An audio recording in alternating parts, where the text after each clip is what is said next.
بسم اللہ الرحمن الرحیم۔ آج ہم بات کریں گے کہ قانون کسی بھی وجود کا لازمی حصہ ہوتا ہے۔ قانون کسی شے کے وجود کے لیے ایسا ہی ضروری ہے جیسا کہ انسانی جسم کو ڈھانچہ اسکیلیٹن سہارا دیتا ہے۔ اس کو مزید بہتر سمجھنے کے لیے ہم چند ایک مثالیں لیتے ہیں۔ مثلا زمین سورج کے گرد کشش ثقل یعنی لا آف گریویٹیشن کے قانون کے تحت گھومتی ہے۔ اگر اس قانون کو ہٹا لیا جائے تو زمین بھٹک کر ہو سکتا ہے کسی دوسرے سیارے سے جا ٹکرائے۔ اسی طرح سے ایک دوسری مثال ایٹم کی لی جا سکتی ہے۔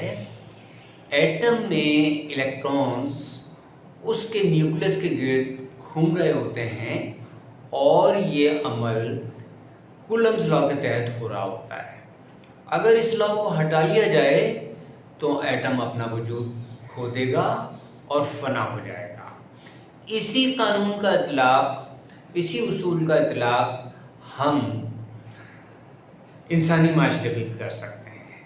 کوئی بھی انسانی معاشرہ سماجی قوانین اور ملکی قوانین کے تحت چل رہا ہوتا ہے۔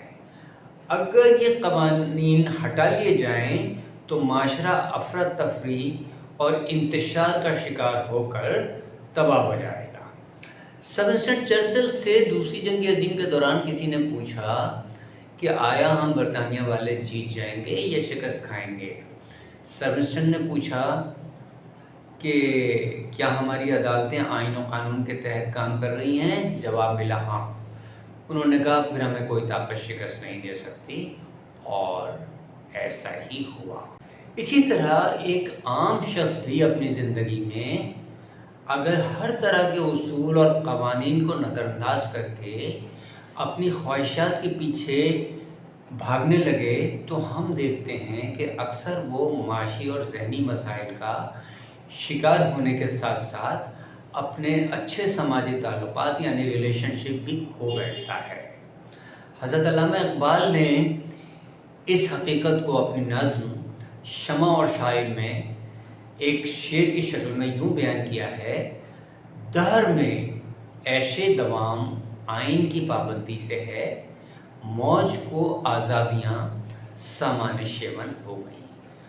تو خلاصہ اس تمام تر گفتگو کا یہ نکلتا ہے کہ قانون کسی بھی وجود کی بقا، ترتیب اور شناخت کا ضامن ہے۔